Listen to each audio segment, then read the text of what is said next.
Thank you for coming out for the first ever Business Garage.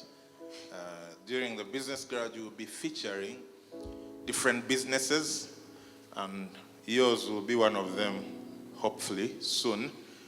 And so, because this was the first one, we had to go for the person that we are like, this one is always having good ideas. So, let's welcome Noah Baalessanvu. Yeah. Noah just, together with his colleagues, they just finished having a global conference with serious implications. It was attended by 2 heads of state, right? Yeah. Tell us a little bit more about that. What just went down this past week?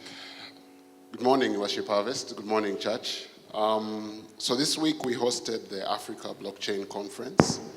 And the purpose of the Africa Blockchain Conference this year was the theme, Preparing Africa for the Fourth Industrial Revolution. And so we had His Excellency Julius Bio from Sierra Leone. We had our president also represented. We also had dignitaries from the UAE government. We had the Minister for AI from the UAE government, and various other business leaders from Silicon Valley, from Switzerland, from China, from basically all over the world, and African business leaders to discuss about technology and how it's changing business. First of all, that sounds incredible, Noah, but you're speaking to giraffes. We need to feed the sheep, because you're saying all these things, AI, 4R, blockchain. What?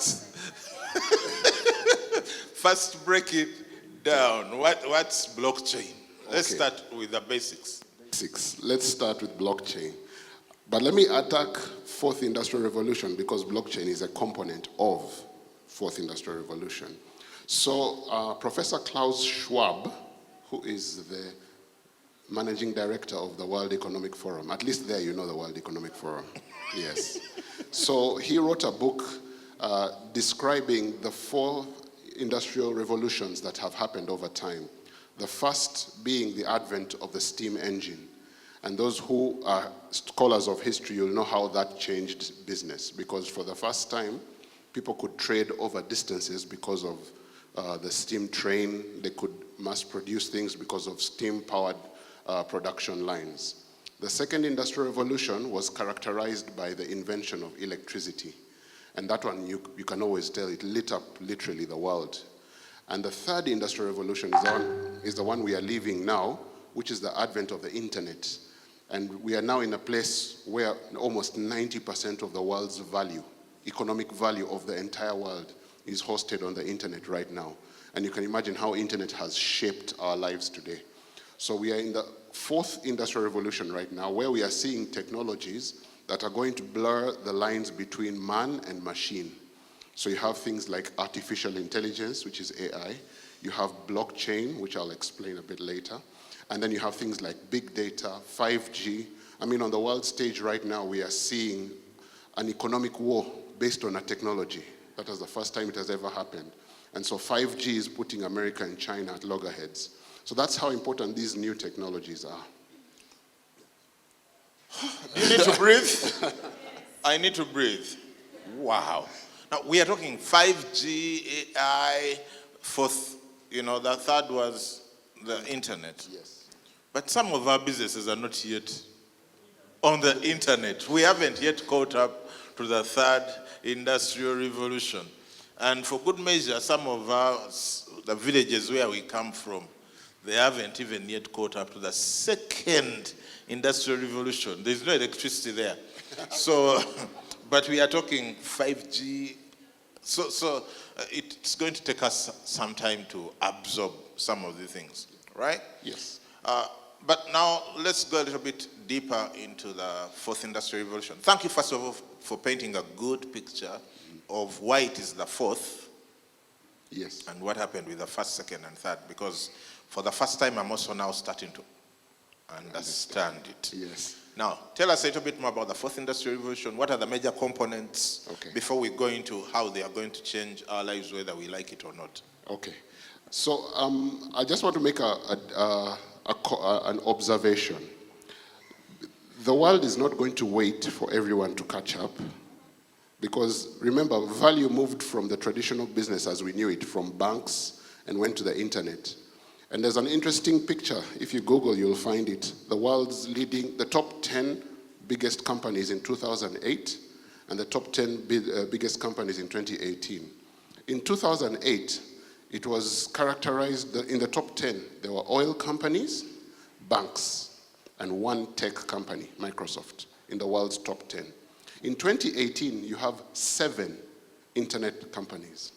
Where is the value moving? And so it's not waiting. I mean, we have internet companies for the first time that are valued at $1 trillion. We have never seen that before. That's because this new technology that came brought in new value, which is what the fourth industrial revolution. So you're saying that new technology or changes on the technological front and economic front always create new value that wasn't known before. Exactly. Okay. Exactly. And that's why you can see the value of these businesses is increasing. So the top 10 in 2008, the biggest company had maybe a few $100 billion, and now we have $1 trillion companies. But to dig in deeper into the fourth industrial revolution, something simple as AI, artificial intelligence. Anyone here with an iPhone? If you have an iPhone, put your upper hand. Okay, if you have an Android phone, Samsung or any Techno, even Technos. So now your phone, I would argue, if you have Android version 7 and above, your phone has an AI in it. Okay, the Google Assistant. If you have an iPhone, Siri is an AI. So whether we don't have power or not, the technology is here in our pockets. You understand? In this room. Okay? When you talk about things like blockchain, now I'll try and go simply on this, but blockchain basically is what we call the Internet of Value. For the first time ever, we have a technology that can guarantee the movement of value. Because, for example, in the internet, if you're dealing with normal computers, if I send you an email, I retain a copy. If I copy for you a file on a flash disk, I retain a copy. But in finance, that is terrible. Because if I spend a shilling, it must leave my possession. Otherwise, it's a double spend. And those of you who are familiar with accounting, there has to be a debit and a credit.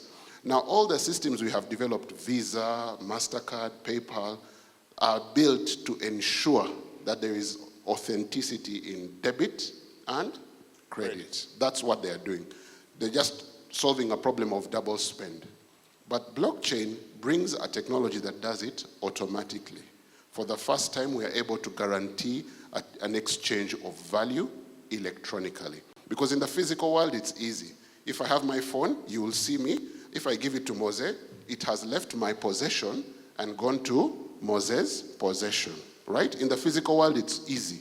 But in the digital world, that has not been possible. That's why you find things like cryptocurrencies are starting to become popular, because they do that.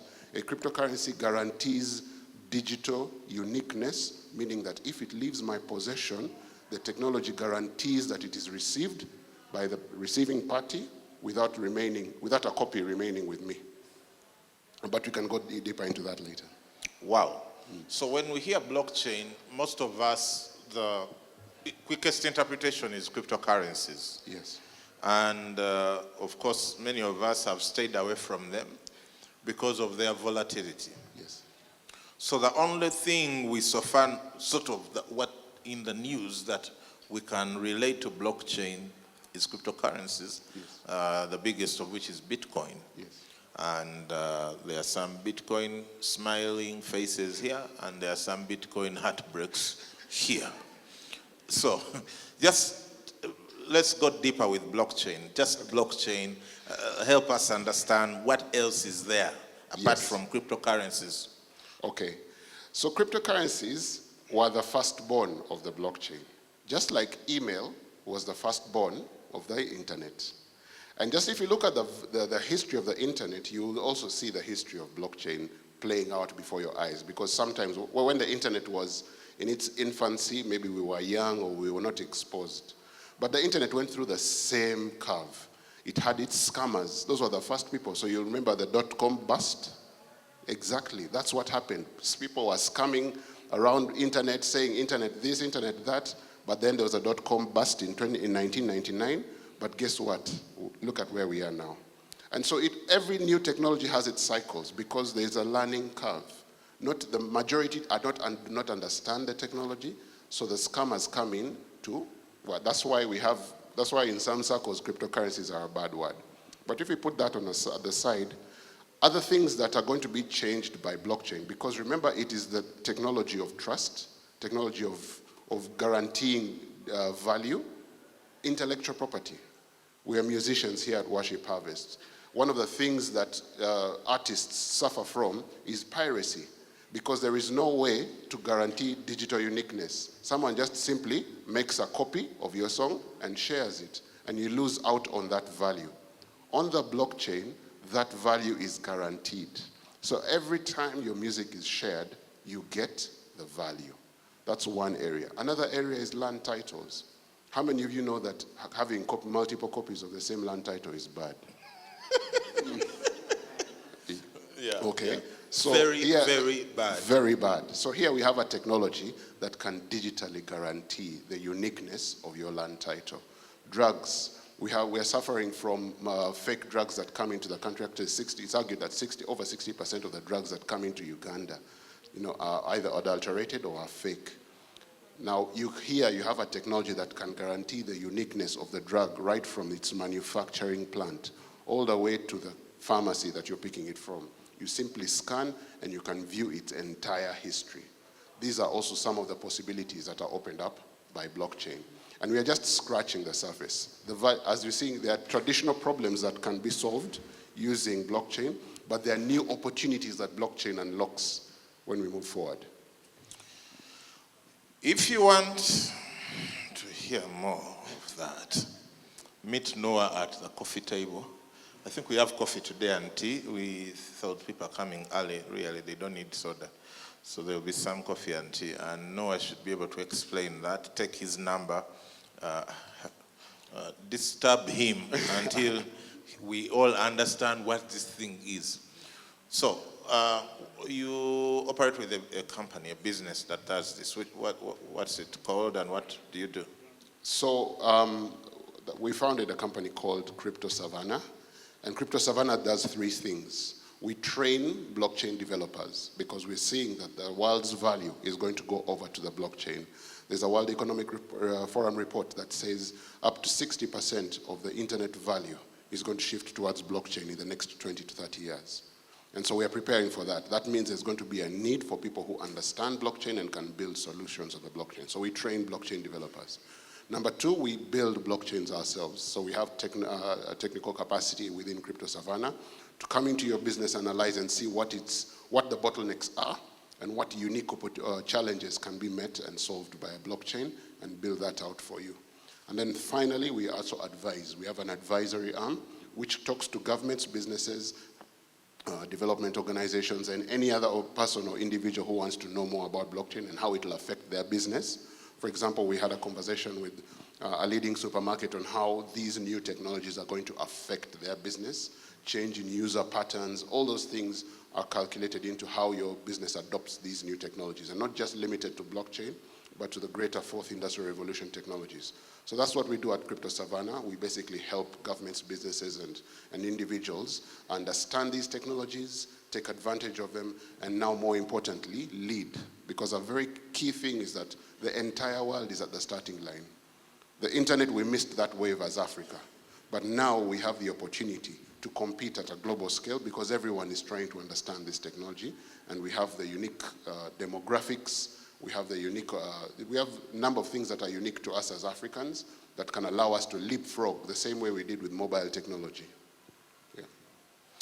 Ladies and gentlemen, let's appreciate Noah Baalessanvu. Thank you so much.